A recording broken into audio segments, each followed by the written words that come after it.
I feel like every generation has their different stigmas towards our elderly populations. So, like, really young kids obviously just think they're old and gonna die soon. High schoolers, when I was in high school, I loved working with older people, but all of my friends were like, that's so weird. Like, why are you doing that? It's not like you're not getting anything out of it, so why bother, kind of thing. Um, and then in college, I feel like a lot of people really were interested in what I was doing for work. They thought it was really beneficial, not only for myself, but for the clientele that I was working with as well. So I don't think like our society as a whole has one big view towards our elderly population. I think it's really broken up in between generations, and like the thoughts and different things that go behind it are broken up because I think it would be too big of a picture to have one societal look on it. But I think for the most part, a lot of people are in our society kind of look down upon the elderly, whereas in a lot of other cultures, it's really like respect your elders, love your elders kind of thing. I think we, to a degree, have that mindset, but at the same time, it's more of, oh, like they're old, like they don't really matter.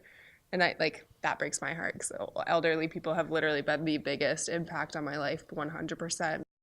One thing that our Y tries to do, all Ys try to do, is be a place for the entire community. So we have older people that live in our community, and we want to be welcoming and open to everyone there. So we try to encourage three aspects at the Y: healthy living, social responsibility, and youth development. And with our older members and guests, we certainly emphasize healthy living. So we have a lot of active exercise programs, groups that meet, like our Active Older Adult Committee. We have folks like the people you're going to meet in a little bit that's well into their active older years. They're climbing on the rock wall, they're taking water exercise classes, they're running on the track, they're involved in community events that sometimes meet here. They go out, bike groups meet here, and they go out and bike on local trails and roads.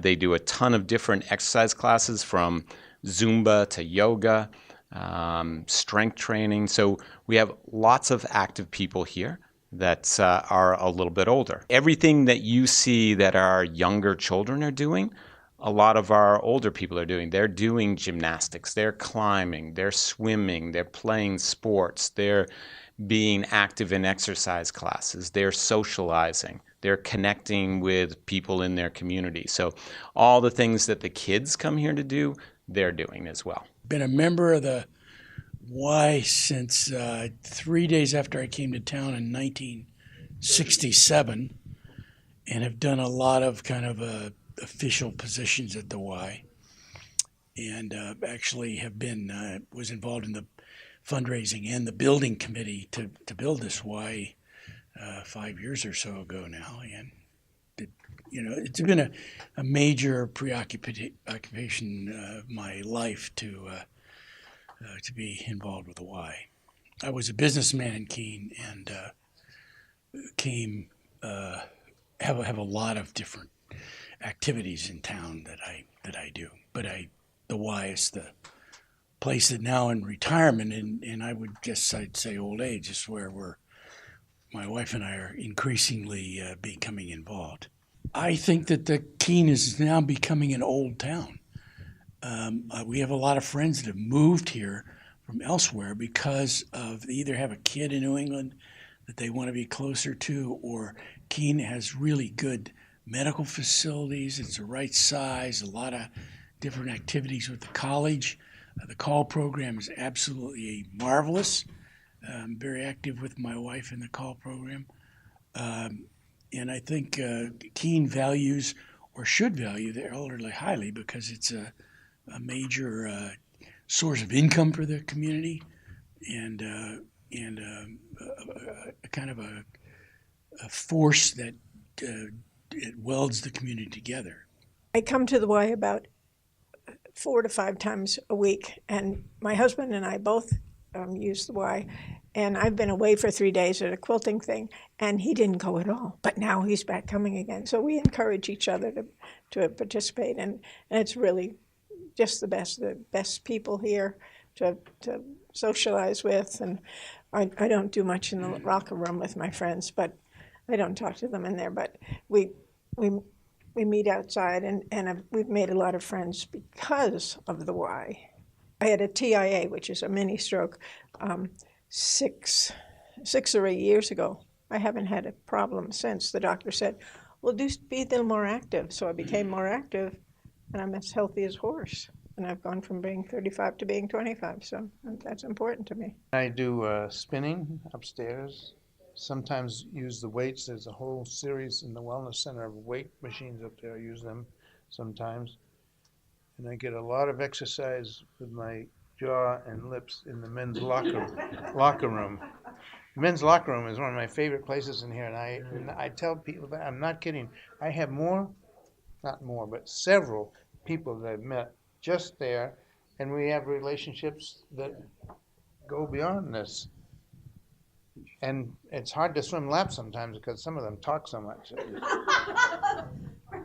I refer to this as my church because I come here that much, and it means that much to me, this building, this organization, the Y.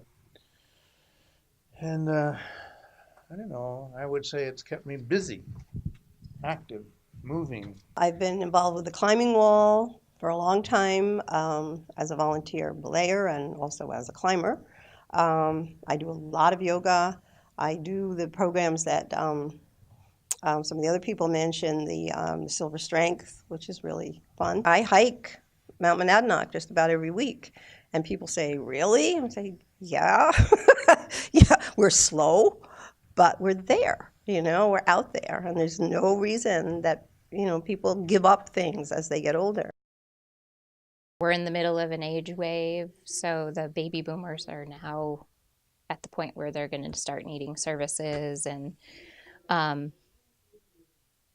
we have to think bigger scale when it comes to that, because there's just going to be a lot more people wanting services and needing services, and I don't think we're ready for that. So reframing, even the word, oh man, I'm having a senior moment because I can't remember something, is really, we all have moments. It's not I have a moment, you have a moment, and we're not seniors per se.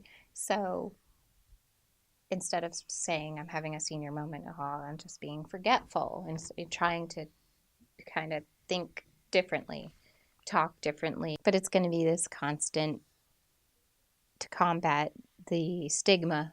It's this constant reframing personally, and then consciously making an effort to say certain things and calling people on it when they say something in a nice way, but just saying, hey, just remember that we're all on the continuum of aging.